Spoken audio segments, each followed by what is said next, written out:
This National Geographic Society special is made possible by a grant from Gulf Oil Corporation.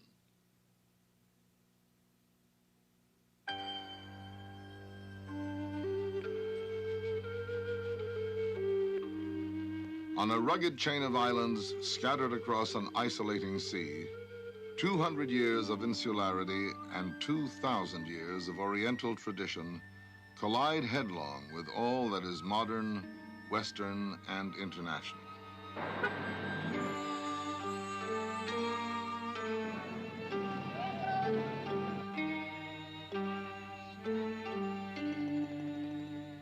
In past ages, this resilient nation was able to retain its time-honored ways while welcoming ideas and beliefs that swept in from across the seas. Today, it struggles to preserve the ancient arts that have traditionally given richness and beauty to the lives of its people.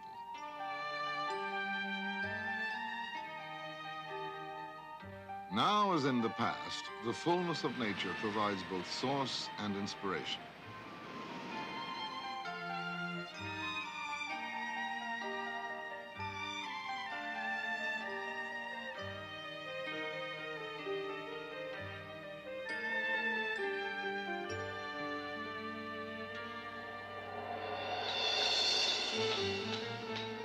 Fusing metal with fire, a swordmaker forges a noble symbol of his nation's heritage, while a theatrical performance keeps the history of a people alive. Through these creators, the heartbeat of an ancient culture pulses through a contemporary society. Honored by their emperor, protected by their government, and revered by their countrymen, these are the living treasures of Japan.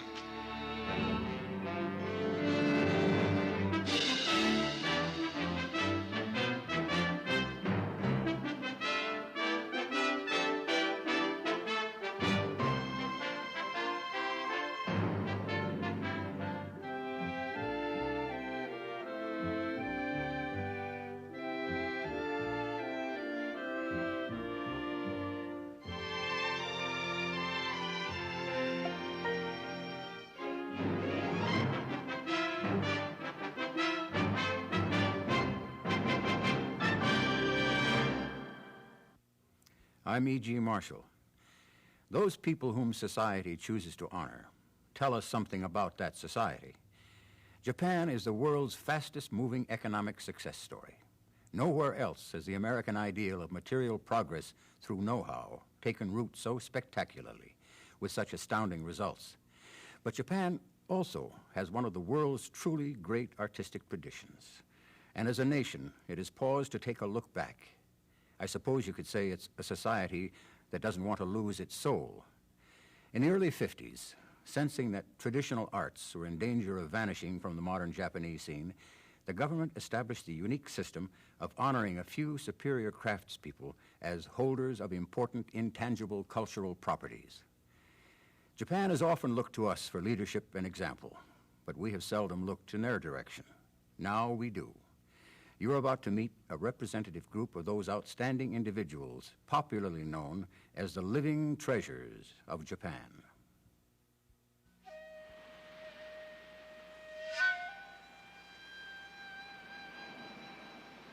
In the dark mists of prehistory, the turbulent waters that sweep the coastline of Japan divided the scattered islands from the Asian mainland. Later, like a magic carpet, these same seas carried art and architecture, scholars and warriors, the teachings of Buddha and Confucius, from China and Korea to the island empire. Conscious borrowers, the Japanese skillfully transformed foreign ideas into ways and objects which were uniquely their own. Their early political system was patterned after that of China, but power gradually shifted from the emperor to the shoguns.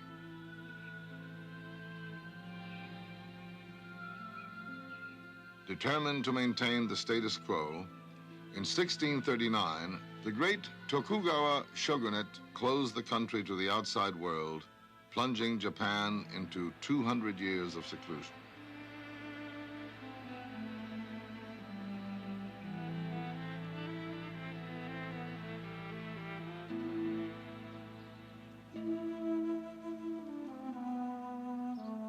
During the centuries of isolation, while Japan enjoyed peace and stability, an exquisite, refined aesthetic developed.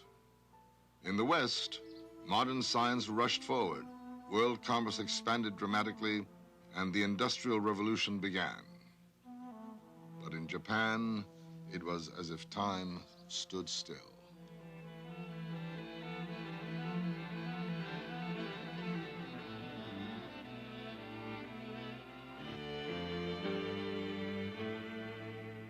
Japan's withdrawal from the world was to be abruptly changed.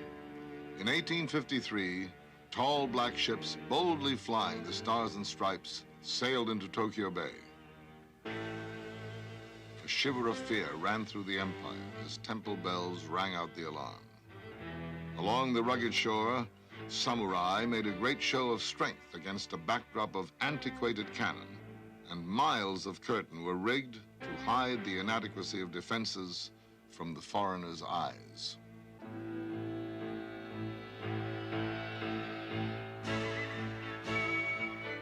But the intruders were undaunted.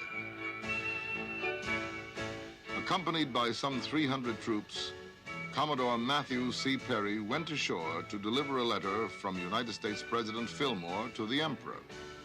Couched in the polite words was the implicit demand that Japan open her doors. Perry had lit the fuse that was to propel feudal Japan into the modern world.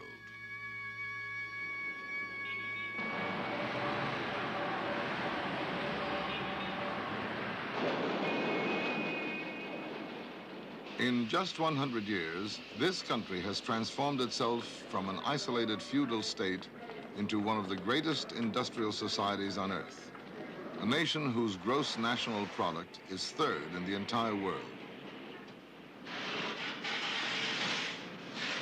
Yet, with all its 20th century vitality, with its fervent adoption of contemporary modes, the Japanese remain resolutely Japanese.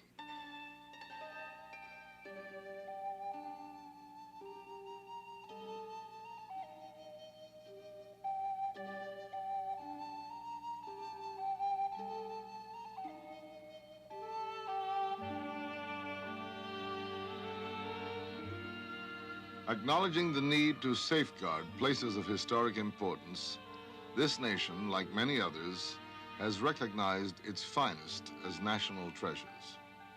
But in a policy unique in the world, the Japanese government has selected a small number of people as worthy of protection. Officially called holders of important intangible cultural properties, they are popularly known as living national treasures. Only some 70 craftsmen and performing artists are so honored today. Each receives a small government stipend annually. With it comes great responsibility to teach, to train apprentices, to perform or exhibit, to keep the ancient crafts alive. Their creations are enjoyed by a great cross-section of people. Some are affordable by nearly everyone. Others, like fine works of art the world over, are within the reach only of museums and great collectors.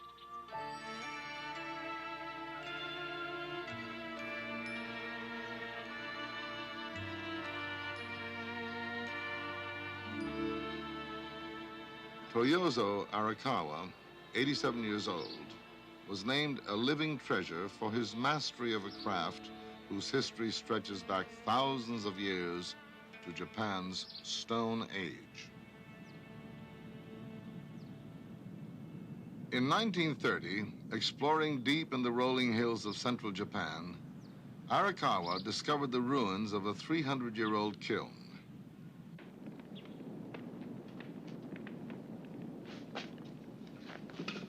For centuries, distinctive pottery had been made here, but the ancient technique of creating it had vanished. Determined to revive the lost art, Arakawa built his own kiln on this historic site.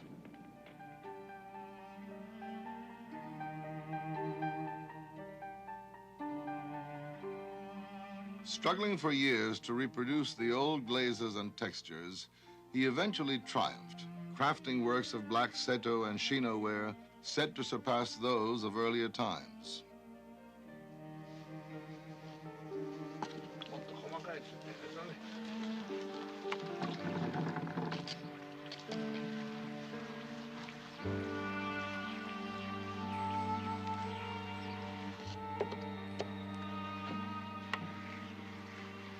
Beneath his hands, deliberate irregularities emerge.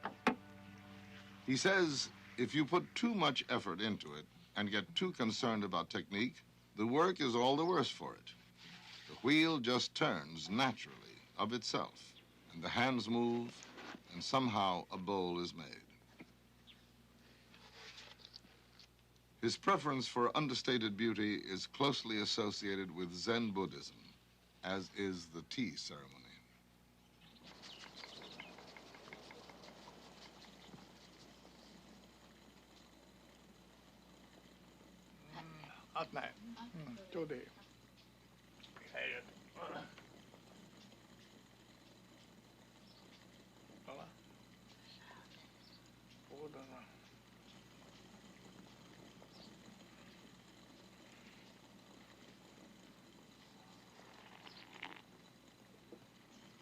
Called the Way of Tea, it was used by monks as a means of contemplation. Its function has shifted from the religious to the social, but its qualities of serenity, simplicity, and naturalness endure at the heart of the finest Japanese craftsmanship.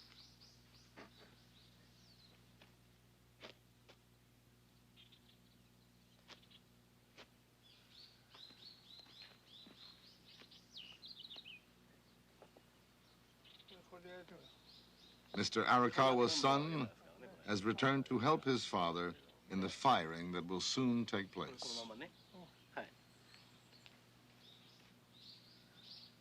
It is the special combination of natural glazes and white clay that will fuse to create Arakawa's famed shino ware.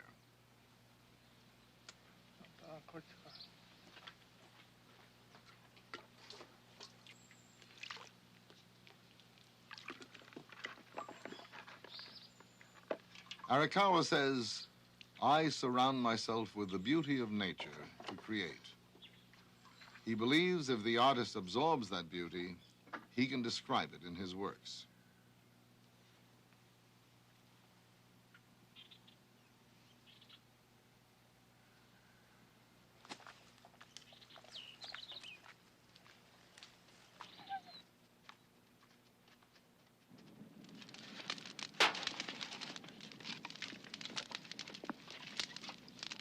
Half underground, his kiln is built to catch the natural drafts that sweep the hillside. Day and night, over the next 10 days, it must be attended constantly for the shino and seto wares sealed within to fire successfully.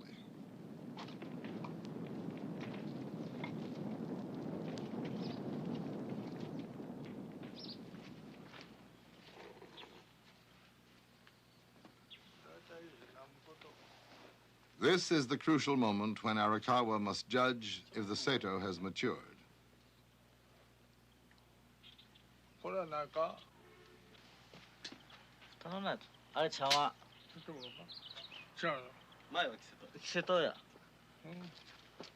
Only after he quenches the tea bowl in cold water will he know if the lustrous black glaze has oxidized properly.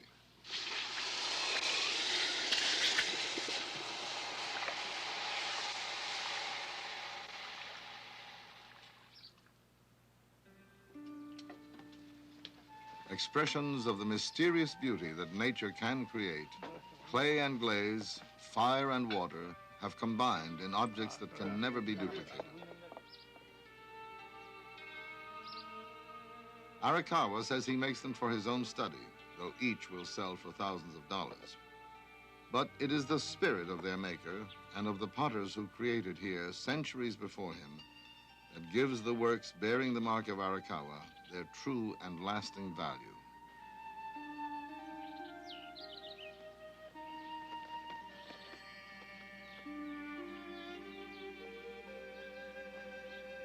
Dancing on the breeze like butterflies, lengths of newly dyed handmade paper dry in a Tokyo garden.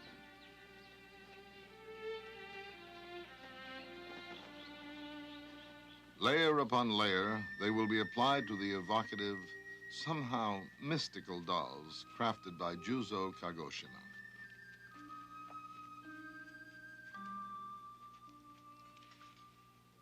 Now 82, Kagoshima began his career at 15, working in a factory where dolls were mass-produced. But he quit, saying the plaster dolls lacked individual character, spirit, and poetry. He came to the capital and perfected his own technique, molding dolls from plant fiber and clay. His daughter and granddaughter are his apprentices. All three of them may work over a period of years to complete one of his fanciful designs.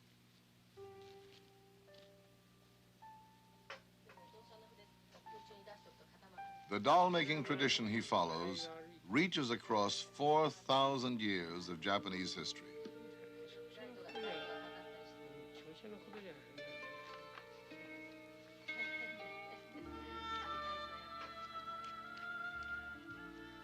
Kagoshima's inventive genius is in fashioning figures with layers of paper to give them their vibrancy and depth of color. Piece by piece, tiny bits of paper are applied with a gluey, starch-like substance.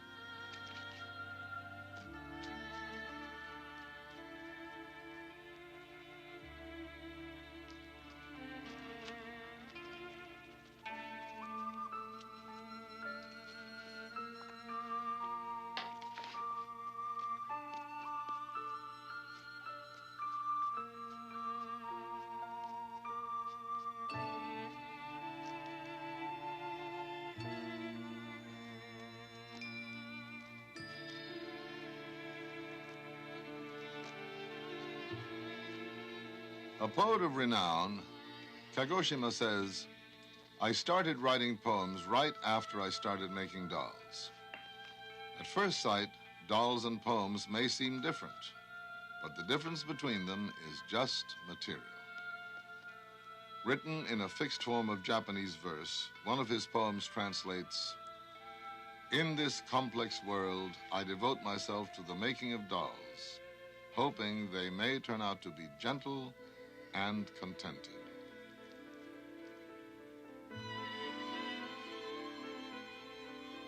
Preserving a unique Japanese art form, the dolls of Juzo Kagoshima are displayed in elegant homes, great collections, and fine museums. Classic, timeless, and, hopefully, contented.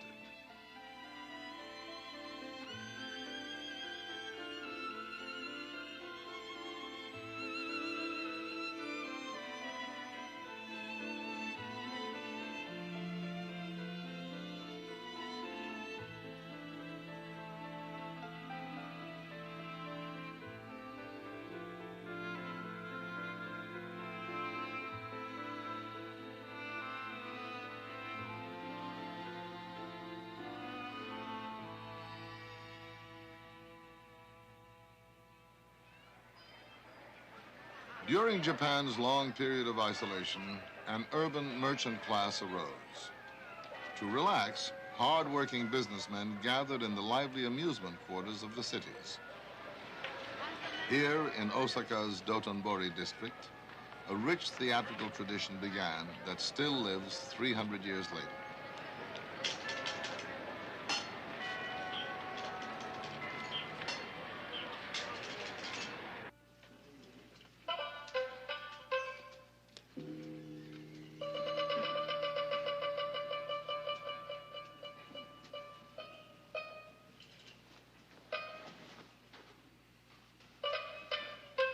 bunraku is the most highly developed form of puppet drama in the world. And Tamao Yoshida is at present the only puppeteer designated a living treasure.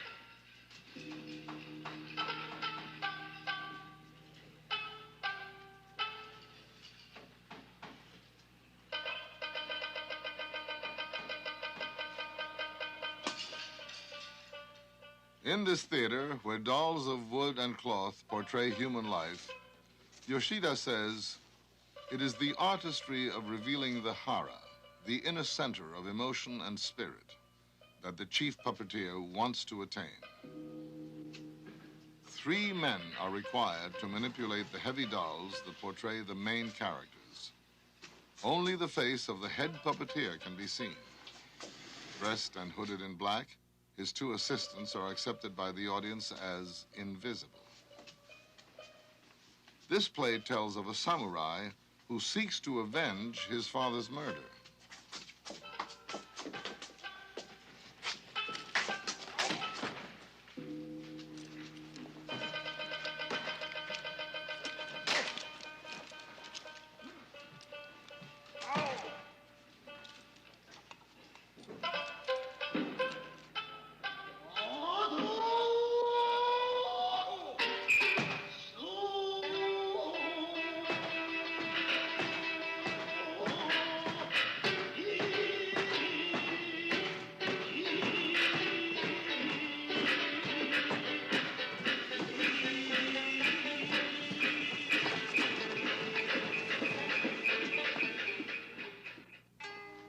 Today, the professional bunraku troupe of Osaka alone survives. But in the early days of the Tokugawa shogunate, there were many. Companies were summoned by emperors and shoguns for performances and honors. As Shakespeare and Molière wrote for the actors of Europe, the leading playwrights of Japan wrote for the puppets of bunraku. It is said that the puppets, having no personalities of their own, can attain a pure intensity no actor could match.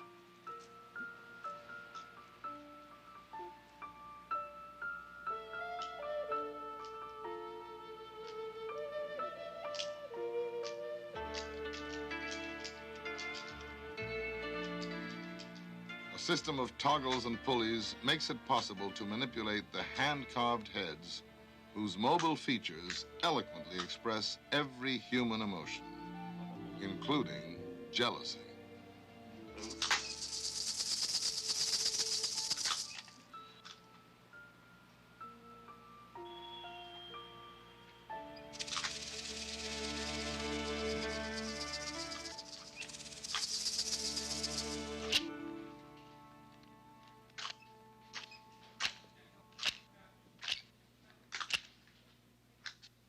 Tamao Yoshida entered the world of bunraku at 14.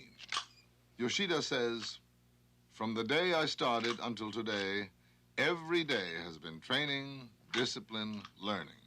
And it will be study and practice until the day I die, even if I live to be 100. During a performance, I become the character portrayed. My spirit enters the puppet to become as one.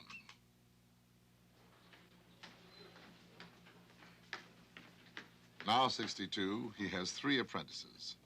They will spend many years under his supervision, sharing his dressing room, his experience, his insights.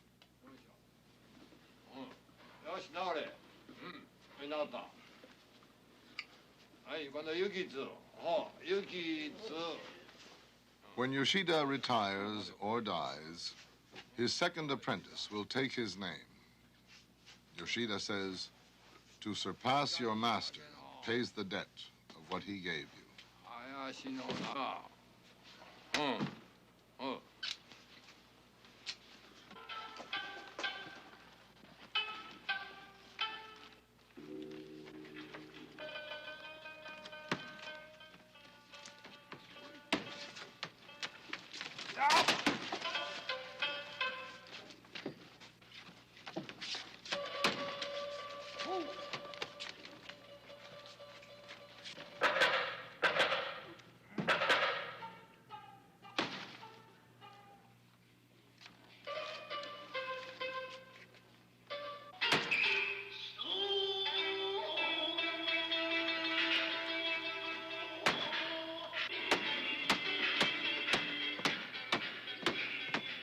Yoshida says, the artistry of portraying the depth of a man's soul, that's the puppeteer's greatest challenge.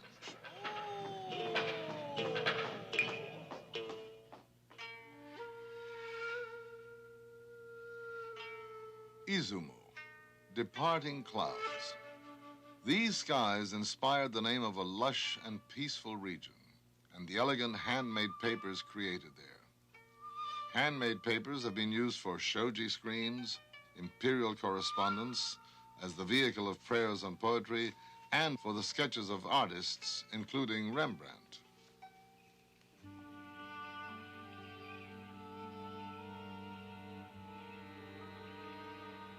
For perhaps 1,000 years, handmade papers have been crafted in this valley. Smoothed onto boards and set outside to dry among the flower and vegetable gardens, they give the village an aura of agelessness.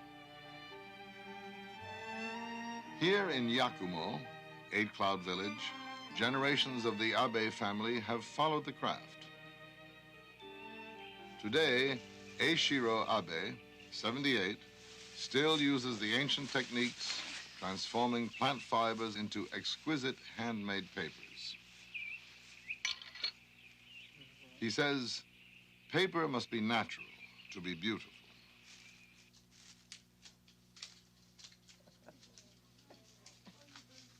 The process begins by obtaining the inner bark of saplings. After soaking in a nearby pond, the fibers are boiled in soda ash to soften and bleach them, then rinsed in well water.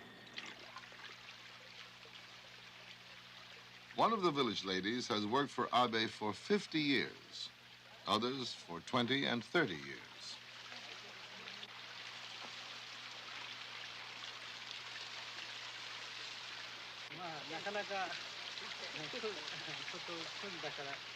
Employer and employee feel a lifetime obligation to each other and their jobs, a reflection of the Japanese belief that work is a privilege. Abe's family, too, is involved. His wife assists as he disentangles the wood fibers.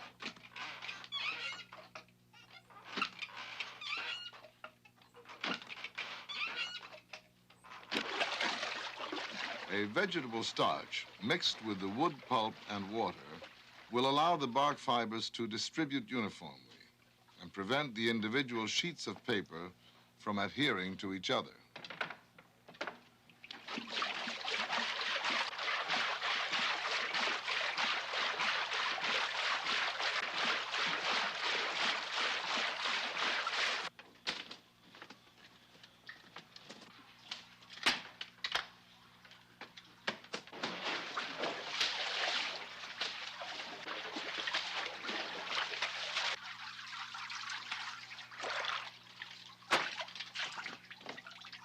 In the year 610, a Japanese prince is said to have watched a Korean priest make paper and urged local craftsmen to master the technique. 13 centuries later, Mr. Abe continues to refine the method adopted by his countrymen.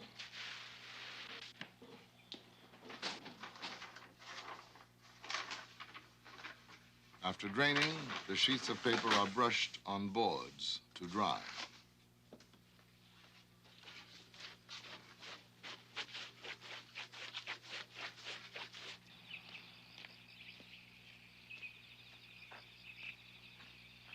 Abe's works have been appreciated in international exhibitions from Tokyo to Paris and New York.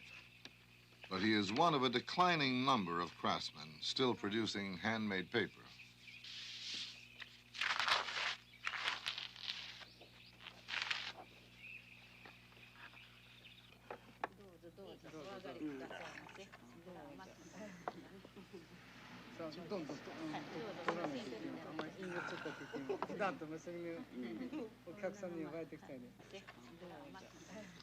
In the peaceful village of his birth, Eishiro Abe, his family, his workers, and the people of Yakumo keep an artistic tradition and an old way of life vibrantly alive.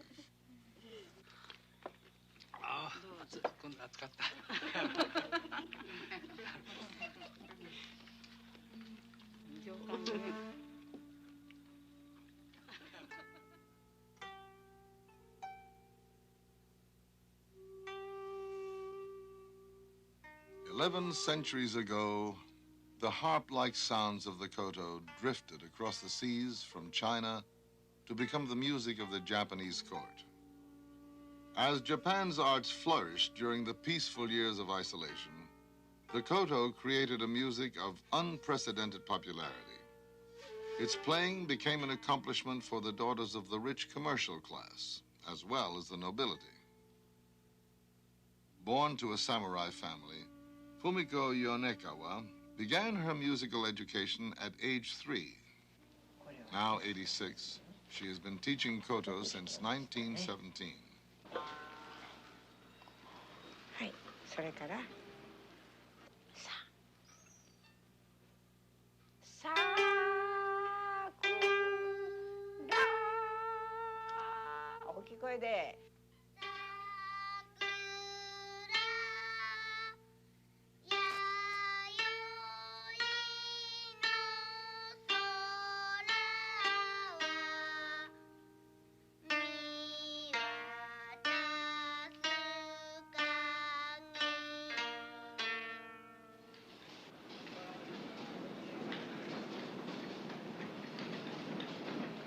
Each summer, all of the students of Miss Yonekawa and her apprentices gather at her Tokyo studio to take part in a recital.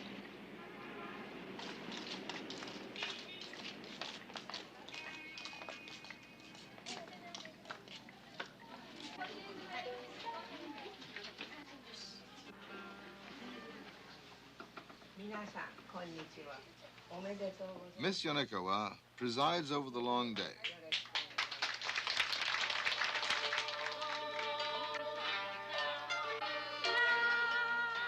For the young people of the contemporary world, she keeps this most traditional instrument alive.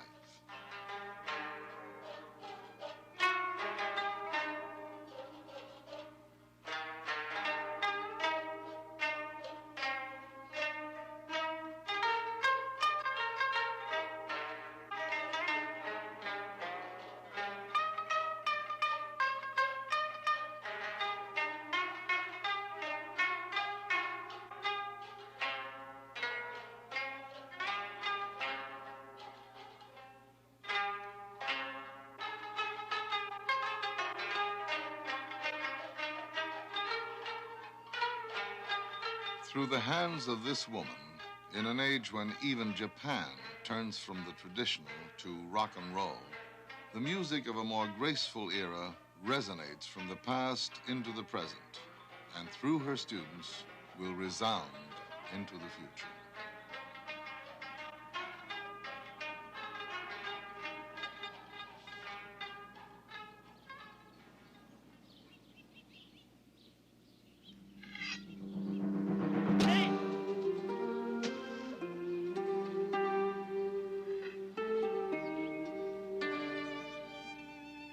Japanese mythology records that 3 sacred objects established imperial rule on earth: the mirror of wisdom, the jewel of nobility, and the sword of strength.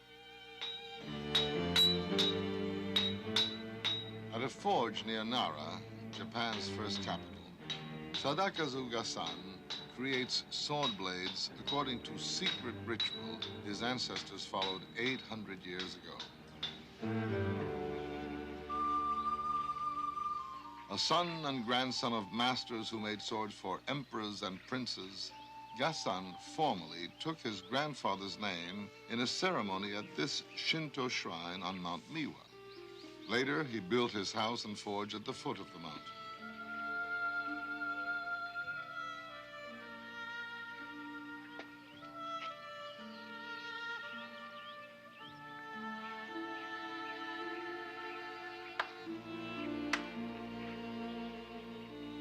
Now, each morning, he prays here before beginning his day's work.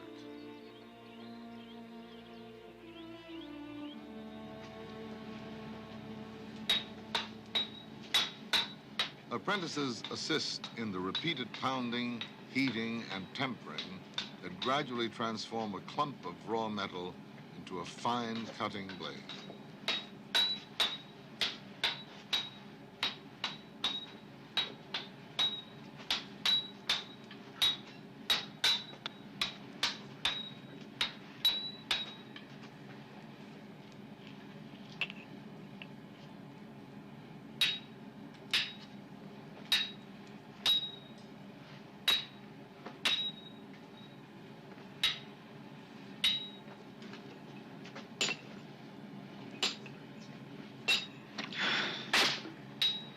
To create a steel object that combines the extremes of flexibility and hardness requires layering.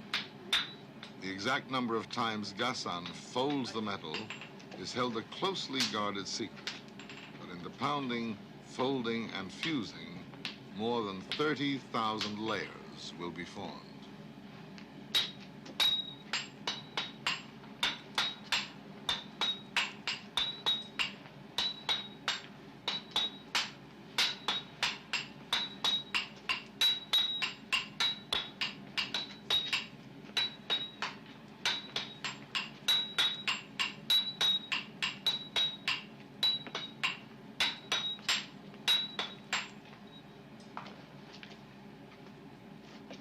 When the blade has been shaped and ground to remove imperfections, Gassan applies clay, carbon, and whetstone powder to the surface to harden the cutting edge.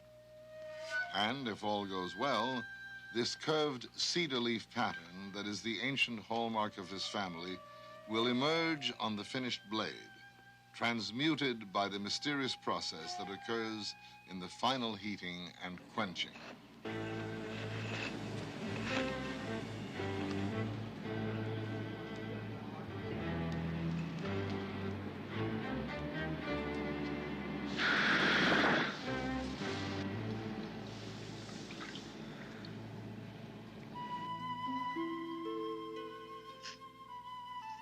The sword was once considered the soul of the samurai. In it, important Japanese values fused: the spirit of Shinto, the intuitive action of Zen Buddhism, and the service demanded by the Confucian ethic.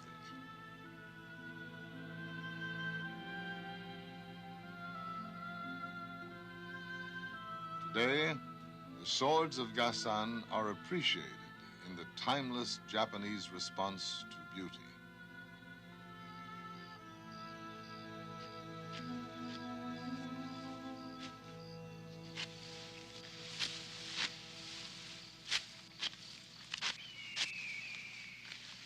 Deep in the countryside, beyond the city of Sendai, lies the Kurakoma Valley, a quiet rural district where life still moves to the ageless rhythms of nature. Here where she was born, Ayano Chiba makes indigo-dyed hemp cloth as her ancestors did, performing every step of the process from growing the plants to weaving the cloth and dyeing it.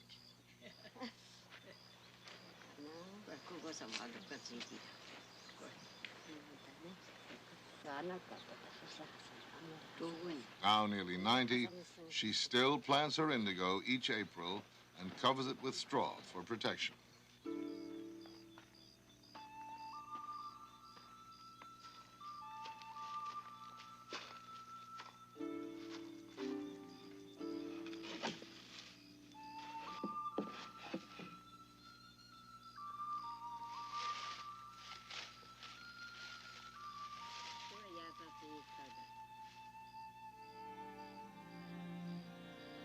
When the tiny seeds have matured and the leaves are ready to harvest, she'll sun-dry and ferment them to create the deep blue dye.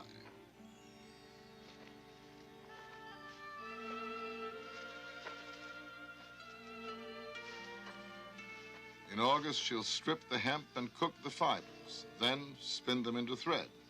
Probably the only one left who performs the entire weaving and dyeing procedure these days. She and her daughter can spin just enough thread to weave 4 or 5 bolts of kimono cloth a year. And in Mrs. Chiba's words, that's a lot of thread to weave.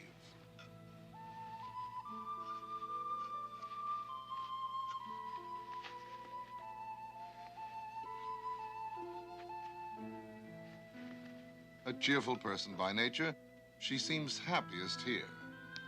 Her days at the loom began when she was only 14 years old. These days, she says she awakens at 4 a.m. and just waits for morning's first light so she can begin weaving.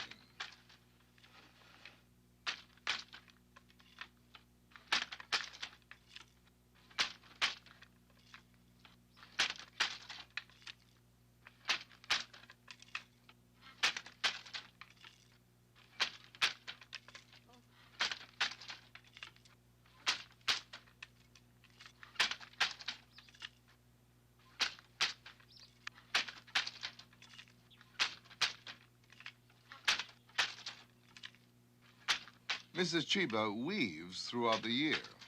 Dyeing is done in summer. As a girl, she watched her parents and grandparents use indigo, but she did not begin to dye cloth until she was 34.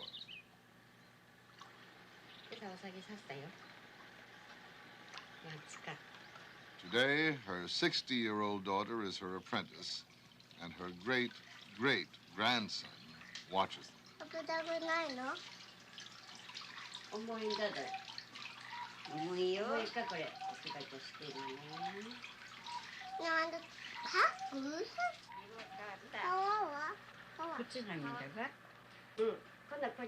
The cloth is dipped time and again to absorb the deep blue indigo. Then, 4 generations join Mrs. Chiba at the river to rinse the cloth, as it has been done since time beyond memory.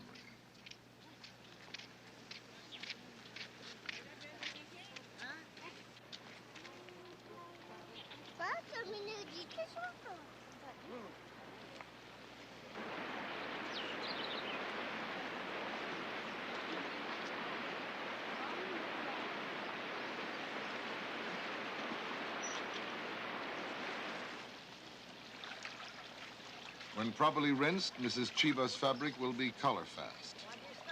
She says it will last over 100 years, its color only deepening with age.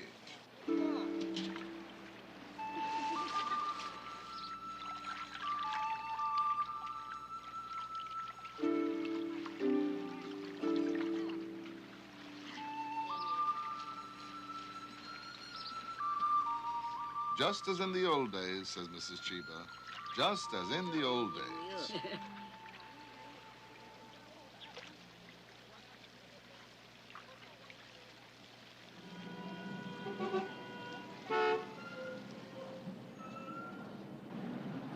Tokyo was probably the world's largest city during Japan's 200 years of isolation.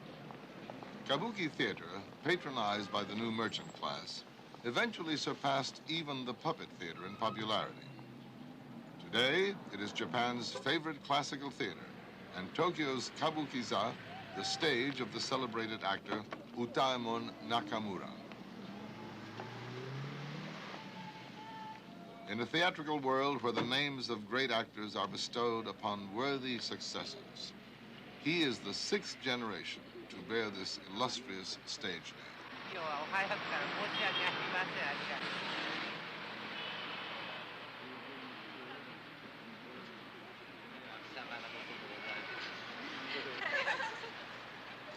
Son of a noted actor, he entered the demanding world of kabuki when he was only 5 years old.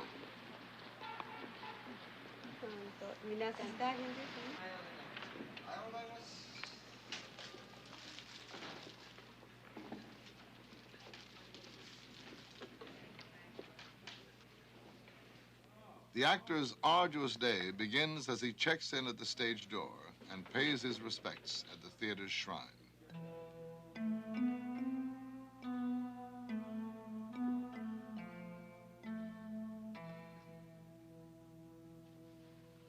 Kabuki dates from an entertainment begun by a priestess at the turn of the 17th century. But the shogunate feared the effect of the performances on the morality of audiences. In 1629, attempting to protect public morals, the government banned kabuki performances by women. From that time, all kabuki parts have been played by males.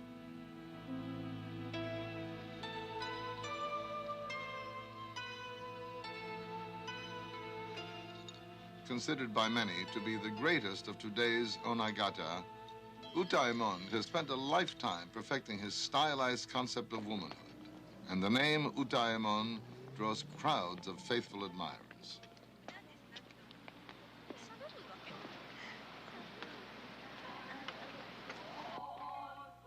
Now 64 years old, Utaemon believes female impersonation is not merely imitation of woman and her behavior, but stresses the essential nature and beauty of which women themselves are not fully aware.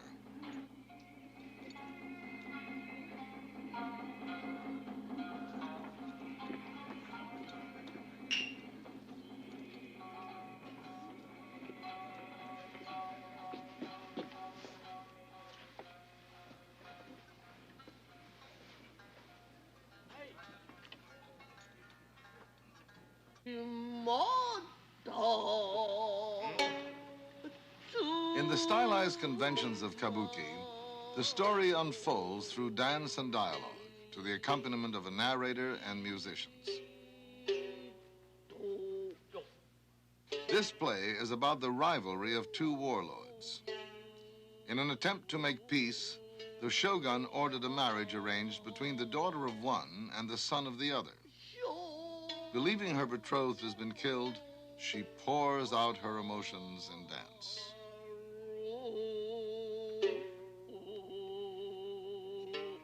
But the fiancée is alive, posing as a gardener in her father's household.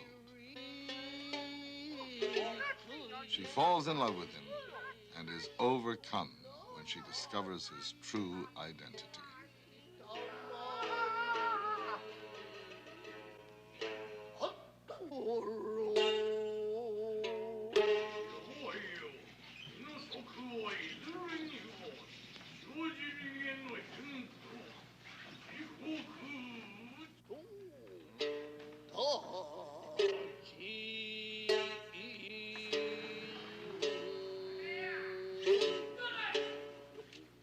Her father, a clever man, is not deceived. Making the gardener his envoy, the father dispatches him on an errand and will send an assassin after him.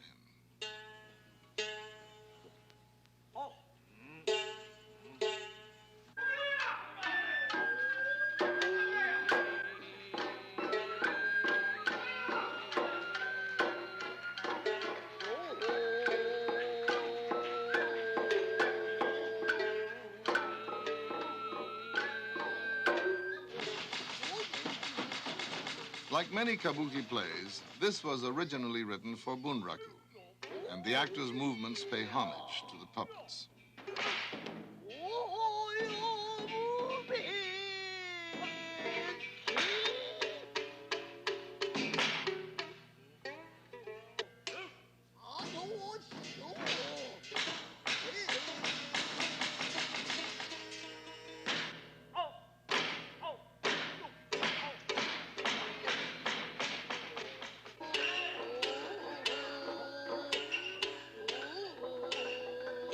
In the artistry of Utaemon Nakamura, an old and honored theatrical name and tradition live on in the heart of Tokyo, one of the 20th century's busiest modern cities.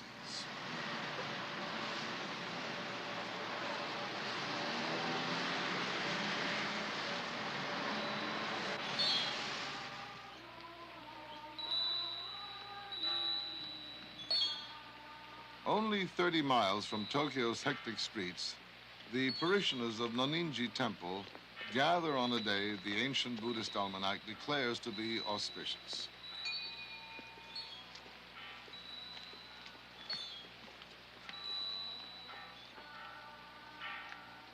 After a ceremony of benediction in which prayers are offered that their temple's new bell will bring them happiness, its maker, Masaiko Katori, rings the bell, symbolically giving it to the temple.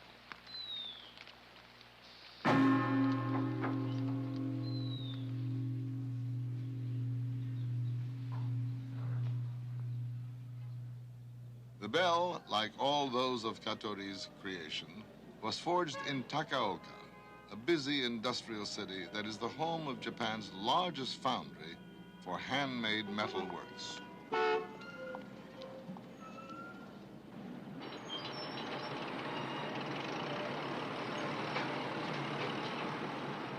Mr. Katori says, each bell has its own spirit, its own personality. Working from his original design, he carves scenes from the life of Buddha into a section of the mold from which a new bell will be cast. These sections of outer mold are formed of clay, encased in iron shells, and eventually joined together. Then, they are lowered over the inner mold.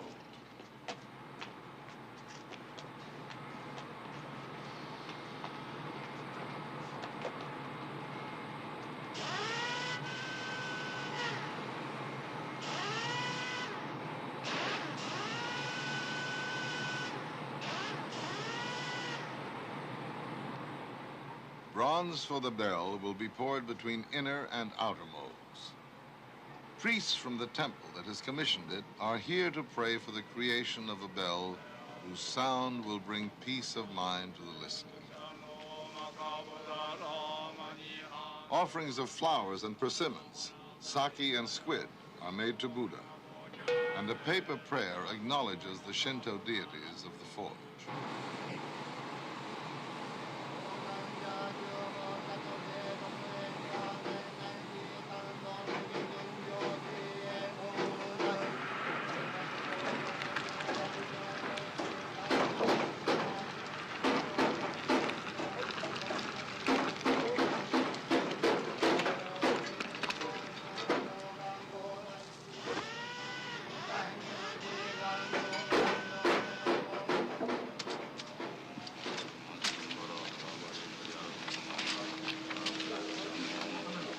Copper plates bearing the names of parishioners who have made donations and prayers written on paper are added to become part of the bell.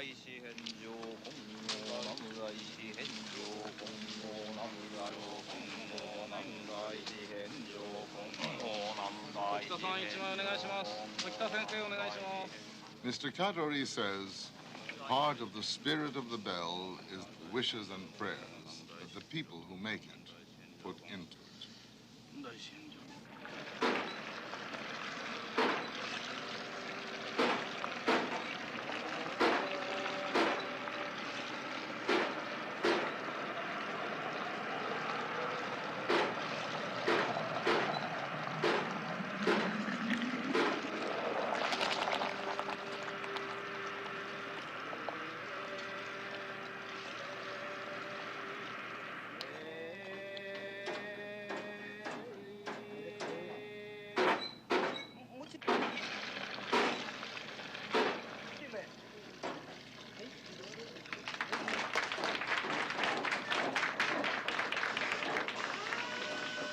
Now the bell must cool for 12 hours before it can be determined if the casting has been successful.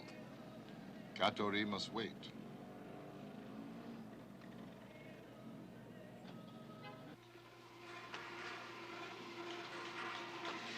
In early morning, he returns to the forge.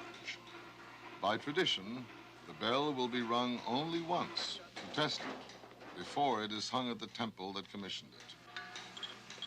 But first, clinging bits of clay are removed. Mr. Katori says the most difficult thing in the creation of a bell is finding the right form. His experience is that a beautiful shape gives a beautiful tone.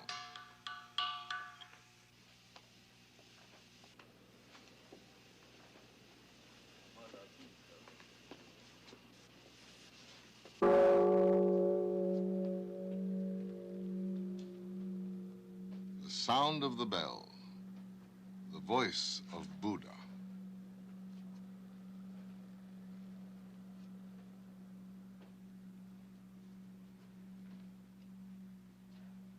This is Mr. Katori's 96th bell. Others ring out from Japan's most revered temples, foreign lands, and Hiroshima, where the peace bell was his personal gift to the city and the world. The voices of his bells carry his hopes for peace over the earth.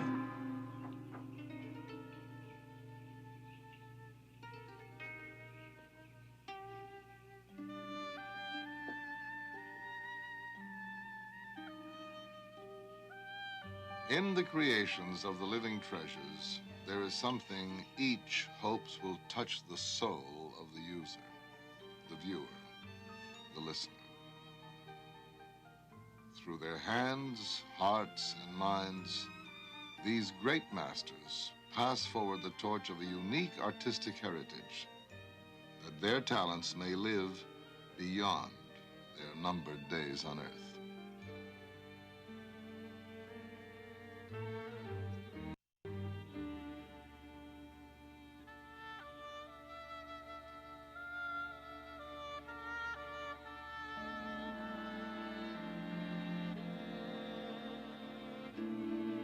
Ayano Chiba was one of the original living treasures of Japan. On March 29th, 1980, she died. This film is dedicated to her memory and to all the living treasures who illuminate the future with the timeless spirit of their nation's past.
This National Geographic Society special was made possible by a grant from Gulf Oil Corporation.